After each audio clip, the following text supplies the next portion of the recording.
नमस्ते। कैसे हैं आप सब लोग? जब भी ब्रेकअप हो जाए ना, तो इन कुछ चीज़ों को ध्यान देना और इन चीज़ों के बारे में सोचना, बहुत ज़्यादा चांसेस हो जाएँगे कि आपका जो रिलेशन है ना, वो वापस से पहले से भी ज़्यादा खूबसूरत हो जाए।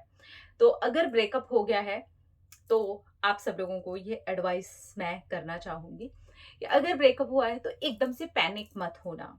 सिचुएशन होती है वो पैनिक होने ही वाली, पर समझदार वही इंसान है जो ऐसे सिचुएशन में खुद को संभाले और ध्यान दे कि किन चीज़ों पर अब एक्चुअली ध्यान देने की ज़रूरत है। क्या वजह रही ब्रेकअप होने की? क्या ऐसी चीज़ें हैं कि हम यहाँ तक आ गए कि हमारा जो रिश्ता है टूट गया? मेरी क्या कंडीशन है यहाँ तक? क्योंकि बहुत हद तक ना ज़िम्मेवार ना हमारी एनर्जी होती है, हमारी हरकतें होती हैं, हमारी चीज़ें होती हैं। हमारा उसको सही करने का जो तरीका लास्ट में हम अपनाते हैं ना, वो होता है। उस चीज़ को एक्चुअली ख़त्म होने के बाद सुलझाने का जो तरीका होता है, वो इरिटेट कर देता है सामने वाले को। तो वो सारी चीज़ों पर हमें अपने ध्यान को लेकर के जाना है और समझना है कि मुझे इन सारी चीज़ों पर ना अब बैठ कर के आराम से सोचना है, क्योंकि वो रिश्ता टूटा है, अब मेरे पास ये सोचने का समय है। बजाय मैं अभी से इस पर लग जाऊँ कि ये ठीक कैसे होगा, ये ठीक कैसे होगा, ये ठीक कैसे होगा, नहीं। पहले मैं ये चीज़ें देख लूँ कि उसमें ऑलरेडी खराब क्या है और मैंने अपनी कंडीशन को क्या बनाया है। मेरी क्या कंडीशन है? मुझे हर वक़्त अपने आप को याद दिलाना है कि मैंने सिर्फ़ और सिर्फ़ इस एक रिश्ते के लिए जन्म नहीं लिया है। हमारी सबसे बड़ी मिस्टेक ये होती है, जैसे ही रिश्ते में कुछ भी हुआ, स्पेशली ब्रेकअप, सेपरेशन, रिश्ते का टूटना, हमारे दिल और दिमाग पर एक बात छा जाती है, जैसे कि वो उस बात को ढक देती है। असलियत यही है कि हमने इस एक रिश्ते के लिए जन्म नहीं लिया है, लेकिन ये बात ढक दी जाती है।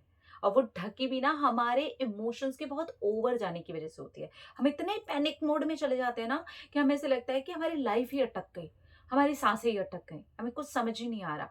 क्यों नहीं समझ में आ रहा? क्योंकि हमने खुद को वहाँ अटकाया हुआ है। थोड़ा-सा पीछे आएँगे, दिमाग लगाएँगे, शांत रहेंगे, डीप ब्रीथिंग करेंगे एंड रिलैक्स। अब यहाँ पर ना अपनी जो चीज़ें हैं, हम खुद जिन चीज़ों पर काम कर सकते हैं, उनके ऊपर फ़ोकस डालेंगे और उन पर सीरियसली काम करना शुरू करेंगे, ये बजाय सोचे हुए कि मेरा पार्टनर से मेरा रिलेशनशिप कैसे अच्छा हो जाए। वो ब्रेकअप कब पैचअप में बदलेगा? नहीं। पहले मुझे ये देखना है मेरा ब्रेकअप मेरे साथ पैचअप में कब बदलेगा। यानी कि मैं जितनी टूटी हूँ, मेरी जितनी प्रॉब्लम्स हैं, मेरी जितनी कठिनाइयाँ हैं, मेरी जो गलतियाँ हैं, मैंने जो भी इस रिलेशनशिप में किया है, मेरी अच्छाई, मेरी बुराई, मेरा होना, मेरा ना होना, मैंने अपने आप को इस जगह पर कितना पीसा है। बहुत बार उस रिलेशनशिप में हम सफ़र भी कर रहे होते हैं भाई, टॉलरेट भी कर रहे होते हैं।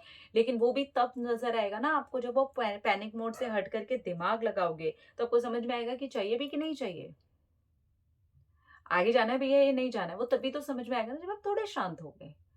पाना है, पाना है, पाना है कि होड़ से आओगे कि अपने आप को पाना है, मुझे समझना है।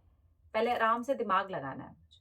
पॉइंट्स हैं, लिखो, देखो, समझो और समझ करके जहाँ लग रहा है कि इन पर काम करना है, पीठ पीछे आराम से बैठ कर के काम करो।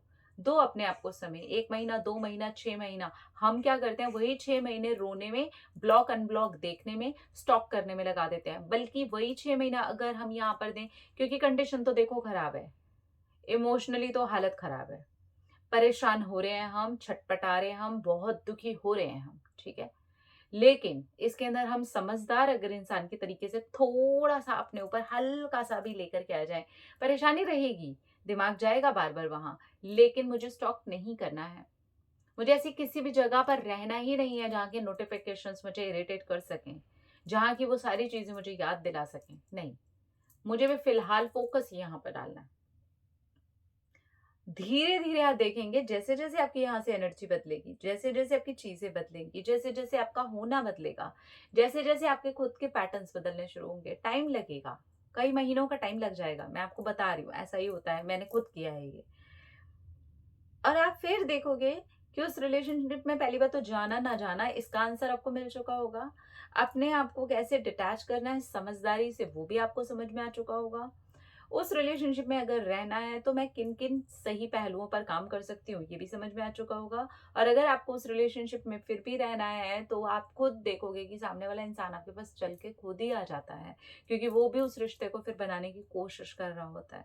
क्योंकि उसको भी पता होता है कि आपने जो भी किया है वो गलतियाँ थी, पर वो गलतियों सही हो चुकी हैं, या फिर उसको ये समझ में आ चुका है कि उसने जो किया था वो गलतियाँ थी, उसको ये समझ में आ चुका होता है। लेकिन ये आपके बहुत पैनिक होने वाले टाइम पर नहीं आएगा समझ, बल्कि पैनिक होने वाले टाइम पर आप यही एक्सपीरियंस करोगे कि सामने वाला आपके पास आ ही नहीं रहा है। आप जितना उसको देखने की कोशिश करोगे, सामने वाला आपके पास आ ही नहीं रहा है। आप परेशान होते रहोगे इस चीज़ के लिए, सामने वाला आपके पास आ ही नहीं रहा है। बजाय उस परेशान होने के, अपने आप को वो समय देना शुरू करो, अपने परिवार को वो समय देना शुरू करो, अपने दोस्तों को वो समय देना शुरू करो। आपने जहाँ-जहाँ अपनी चीज़ें रोक दी थी ना, उन चीज़ों पर काम करना शुरू कर दो। अपने अंदर जो कमियाँ हैं ना, उनको निखारने में काम करना शुरू कर दो। आप खुद देखोगे कि आपका तो जो वर्ज़न बेस्ट हुआ ही है, सामने वाला भी वापस आपके पास में पलट कर के आ रहा है। क्योंकि आपने उसे जो दिया है, वो उसे कहीं नहीं मिलने वाला है, and it will take time. अब ये टाइम को आपको समझदारी से लगाना है तो सही है भाई, वो आपके ऊपर डिपेंड करता है, या फिर इस पैनिक मोड में कुछ ये हरकतें करते हुए टाइम लगाने, क्योंकि समय वो ही लगने वाला है। आप परेशान होके करो, अपनी हेल्थ खराब कर लोगे, मेंटल हेल्थ खराब कर लोगे, करियर खराब कर लोगे, दोस्तों से दूर हो जाओगे, परिवार को परेशान करते रहोगे। लेकिन अगर समझदारी से चलोगे तो ये सारे एरिया भी ठीक कर लोगे, और रिलेशनशिप के भी ठीक होने के आपके चांसेस बहुत बढ़ जाएंगे। ठीक है? तो अगर ब्रेकअप हो जाता है तो इतना पैनिक होने की ज़रूरत नहीं है, रिलैक्स, क्योंकि ये आपके सोचने समझने का मौका है कि रहना भी है इस रिश्ते में, नहीं रहना है, इस इंसान के साथ मेरा फ्यूचर है भी या नहीं है, चीज़ें आगे लेके जाई जा सकती हैं तो कैसे हो सकती हैं वो चीज़ें, क्या मैं पूरी ज़िंदगी इन सारी चीज़ों को टॉलरेट करने के लिए सीरियसली रेडी हूँ, क्या मैं सच में टॉलरेट कर रही थी या जी रही थी? आपके पास बहुत सारे आंसर्स इन कुछ महीनों में निकलने शुरू हो जाएंगे। लड़का हो या लड़की कोई भी हो, उसको ये एक चीज़ ज़रूर फ़ॉलो करके कुछ मंथ तक देख लेनी चाहिए। इस बीच उन्हें कोई कॉल, कोई मैसेज कुछ भी ना करें, जस्ट वर्क ऑन योरसेल्फ, ठीक है? अपना-अपना रखिए ख़्याल, अपने आप से कीजिए ढेर सारा प्यार, ताकि आप अट्रैक्ट करें ढेर सारा प्यार। I love you all.